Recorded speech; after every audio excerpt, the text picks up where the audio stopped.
دوسری بات یہ ہے کہ جو بھی جہاں تک بگڑ جائے، چاہے وہ اپنا بچہ ہو چاہے دوسرے کا بچہ ہو، اس کو دھتکارنا نہیں ہے کہ ایک راہ کھول کے رکھنی ہے، کبھی وہ آ جائے۔ ہم ایک دفعہ لیکچر دے رہے تھے پاکستان میں ڈیفنس میں، تو میں نے ایسی بات کی کہ مثلا ایسے میں بہت سارے لوگ تھے، ایسے میں بات کر رہا تھا تو اس میں رقص اور موسیقی کی بات آئی، یہ حرام ہے، اس کا پیشہ حرام ہے۔ ایک دم سے میری نگاہ پڑی تو سامنے ادھر بالکل نیچے ایک ایکٹر، میں نے فوراً اس کے بعد ادھر نہیں دیکھا اور بات کو میں نے وہ کر لیا، کیونکہ اب اس ایکٹر کو دیکھ دیکھ کے حرام ہے، گانا حرام ہے، ایسا نہیں، گناہ ہے۔ خیر میں نے اس کے بعد اس کو دوبارہ نہیں دیکھا، لیکن مجلس کے بعد جب دوبارہ دیکھا تو پتہ چلا نہیں وہ نہیں تھا، الحمدللہ وہ لگ رہا تھا مجھے بہت زیادہ شبہ ہے۔ تو یہ ذہن میں رکھنا چاہیے، یہ بھی ذہن میں رکھیں کہ اگر ہم اچھا کام کر رہے ہیں تو کوئی گارنٹی نہیں ہے کہ ہم جنت میں جائیں، کبھی بھی بگڑ سکتے ہیں، اور جو بگڑا ہوا ہے وہ کبھی بھی توبہ کر کے آ سکتا ہے۔ ایک عالم کا ہم ذکر کرتے ہیں، اور کیونکہ وقت کم ہے، تہران میں ایک عالم دین تھے، ان کا نام تھا آغا مہدی قوام، شاید فوٹو لگا دیجیے۔ یہ جو ہے ایک منفرد تھے بہت۔ اب یہ آغا مہدی قوام جو تھے، ان کے پاس اجازت اجتہاد آیت اللہ العظمی ابو الحسن اصفہانی کا بھی تھا، آیت اللہ العظمی عبد الکریم کشمیری، آیت اللہ العظمی عبد الکریم حائری کا بھی تھا۔ پورے تقریباً 60 سال پہلے دنیا سے رخصت ہوئے ہیں، پورے 60 سال پہلے تہران میں یہ رہتے تھے۔ عجیب و غریب انسان تھے، یعنی واقعاً ان کے جو واقعات میں نے دیکھے تو مجھے تو بہت ہی، میرے تو آئیڈیل کہہ دو۔ اب یہاں پر ان کا ایک واقعہ بڑی تیزی سے ہم بتاتے ہیں کہ ایک آدمی جو ہے وہ ملا ایک دوسرے آدمی سے اور کہا کہ میں نے آپ کو دیکھا ہے، تو اس نے کہا کہ ہاں مجھے بھی لگتا ہے۔ کہاں دیکھا ہے؟ کہا تہران میں، یا ہاں کہاں تہران میں، کہاں رہتے تھے؟ وہاں رہتے تھے۔ اچھا وہاں پر، او ہو وہاں مجلس میں آتے تھے؟ اچھا اچھا اچھا، ہاں کس کی مجلس میں آتے تھے؟ وہ جو فلانا سید تھا۔ خیر میں نے تو اس کو چھوڑ دیا، وہ اچھا آدمی نہیں تھا، بد کردار قسم کا آدمی تھا۔ اور تمہیں تو یاد ہوگا کہ اچھا اچھا اچھا، کہ نہیں نہیں نہیں ایسا نہ کہو کہ وہ بد کردار نہیں تھے، میں بتاتا ہوں کیا واقعہ۔ اب یہ آدمی اس کو بتا رہا ہے کہ ایسے نہ سوچو، وہ بد کردار قسم کے نہیں تھے، اصل واقعہ کیا تھا، وہ تو بڑے ولی اللہ تھے۔ کہا کہ یاد نہیں ہے کہ ایک دفعہ شب عاشور کیا ہوا تھا واقعہ؟ اس نے کہا کہ ہاں ہوا تھا۔ اب وہ واقعہ کیا ہے ہم آپ کو بتاتے ہیں۔ یہ کبھی بھی مجالس وغیرہ کا طے نہیں کرتے تھے، کبھی بھی مانگتے نہیں تھے، حتیٰ کہ لوگ دیتے بھی نہیں تھے اور بعض دفعہ بعد میں دیتے تھے۔ لیکن شب عاشور انہوں نے کیا کیا، جو ارد گرد لوگ بیٹھے ہوتے ہیں، ظاہر محبت میں بیٹھے ہوتے ہیں، تو اب یہ تو کہہ نہیں سکتے تھے تم لوگ جاؤ، تو وہ جو مجلس کا بانی تھا اس سے کہا کہ دیکھو تمہیں جو بھی ہدیہ دینا ہے مجھے آج دے دو۔ اب جو ارد گرد بیٹھے تھے، اس کو کہتے ہیں سوء ظن نہیں کرنا چاہیے، تو وہ ذرا سے وہ ہوئے کہ ہم تو ان کو سمجھ رہے تھے بڑے اچھے ہیں، تو بڑے لالچی ہیں، تو اس نے جو دیا انہوں نے وہ رکھ لیا۔ بعد میں وہ آدمی وہاں کا تہران کے مالدار لوگوں میں سے تھا، اور اس نے جو ہے اپنے مینیجر کے ذریعے سے ان کو کہا کہ ڈراپ کر دو۔ اب جب ڈراپ کرنے کا موضوع آیا تو موصوف نے کہا کہ مجھے لالا زار سے لے جاؤ۔ لالا زار وہ جگہ ہے کہ جو شاہ کے باپ کے زمانے میں ایک جگہ بنی تھی کہ جہاں پر ہوٹل تھے اور ریسٹورنٹ تھے، اور وہاں پر کیمرہ تھے، وہاں پر کیسینو تھے، وہاں پر نائٹ کلبز تھے، اور وہاں پر فوٹوگرافی کے اسٹوڈیو تھے۔ وہ پورا لالا زار کا علاقہ ایک بدنام علاقہ ہو گیا تھا۔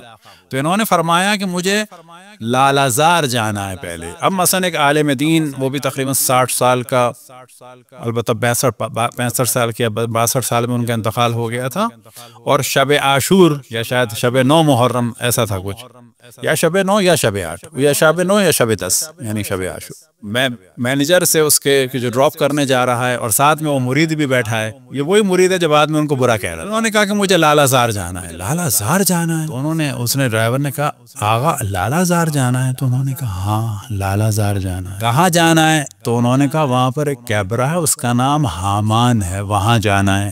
تو ان کے پیروں سے زمین نکل گئی کہ ان کو یہ بھی پتا ہے کہ حامان نامی ایک جگہ، یہ شاید ماہان تھا شاید۔ اب گئے، کہنے لگے کہ وہاں جاؤ، دروازہ کھٹکھٹاؤ اور کہو کہ فلانے نام کی لڑکی نیچے آئے۔ لڑکی کا بھی پتا ہے ان کو۔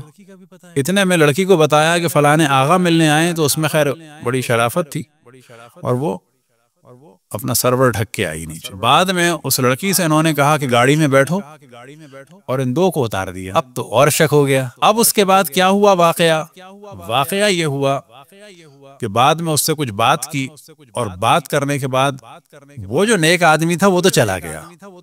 یہ وہی تھا جو بعد میں ملا اور کہہ رہے تھے تو بڑے بدکردار آدمی تھے۔ انہوں نے کہا میں نے لالا زار برداشت کیا، میں نے اس کیمرے کا نام برداشت کیا، اس لڑکی کا نام برداشت کیا، اس لڑکی کو گاڑی میں بٹھایا برداشت کیا، یہ نہیں وہ نکل گیا، وہ اس کا لعنت ہو اس مولوی۔ یہ تو مینیجر کہیں جا نہیں سکتا تھا، گاڑی تھی اس کی، تو یہ رکا رہا۔ اور یہ لڑکی واپس اگلے دن اس کو بھی کیوریوسٹی ہوئی اور یہ اسی جگہ پر آیا اور کہا کہ وہ فلانی لڑکی کہاں ہے. کہنے لگا اس نے تو جاب کل ہی چھوڑ دی تھی. کہنے لگا کہاں رہتی ہے؟ تو اس نے پتہ بتا دیا. وہ گیا ملنے کے. جب ملنے کے لیے گیا وہ تو انتہائی خراب گھر تھا اور چھوٹے چھوٹے بچے تھے. دروازے پہ آ گئے. وہ لڑکی آئی اور اس نے اپنا چہرہ ڈھکا ہوا تھا. کہا تم وہی ہو کہ ہاں کل ہم رات کو آئے تھے. ہاں. کہنے لگے کیا یہ چکر ہے یا آغا مہدی قوام کیا ہے معاملہ؟ کہنے لگی کہ میری کم عمری میں شادی ہو گئی تھی. شوہر میرا مر گیا. بڑے ظالم قسم کا تھا. بچے بھی ہو گئے. اس کے بعد میرے گھر والے غریب تھے. انہوں نے مجھے کسی نے بھی نہیں رکھا.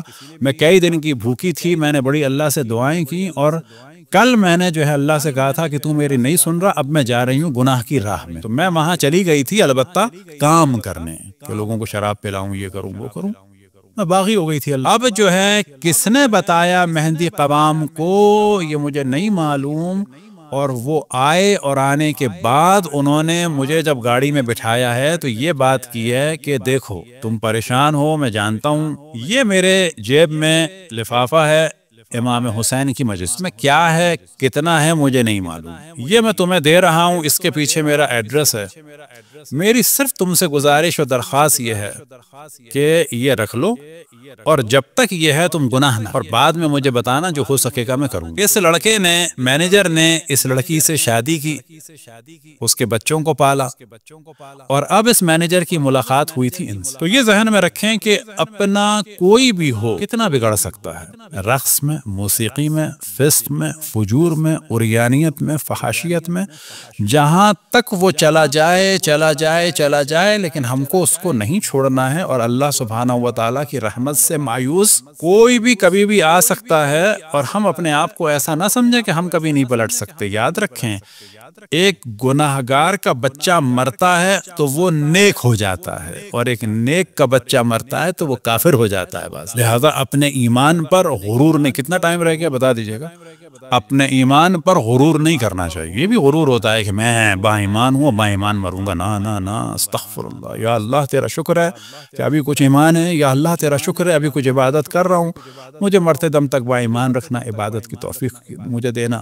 اور جو دوسرے لوگ ہیں ان کو بھی با ایمان بنا. لیکن اس وقت وہ نوجوان جو شراب پیتا ہے اور گناہ کرتا ہے کیا یہ ممکن نہیں ہے وہ توبہ کر کے ہم سے بہتر؟ اللہ ہماری بھی عاقبت بخیر کرے اس کی بھی کرے.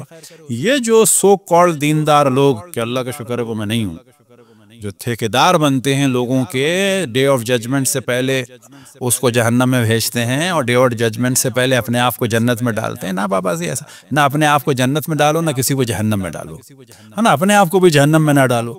اللہ پہ توکل کرو، اللہ سے معافی مانگو، اس کے لیے بھی دعا کرو، اپنے لیے بھی دعا کرو. لہذا بہت زیادہ یہ جو اپنے آپ کو لوگ دیندار سمجھتے ہیں اور اس کے بعد بعض دفعہ ہم کیا سوچ جنت میں جائیں گے. بابا کیوں جنت دعا کرو اللہ ہمیں جنت میں بھیج دے. یہ کس چیز کا نتیجہ ہوتا ہے کہ ہمیں بہت زیادہ اوور کانفیڈنس. کسی گناہ گار کو دیکھتے ہیں جہنم میں جائے گا. بابا کیوں جہنم میں جائے گا؟ یہ توبہ کر لے گا شاید اور ہم شاید اللہ نہ کرے بگڑ جائیں گے. تو گناہ سے نفرت ہونی چاہیے. گناہ گار سے بھی ایک طرح کا بعض دفعہ دوری ضروری ہے، لیکن ایسا نہیں کہ ختم کر دیں اس کو بالکل تعلق کو. ایک آنے کا راستہ باقی رکھنا چاہیے، اس کو اللہ کی راہ پر بلانا چاہیے.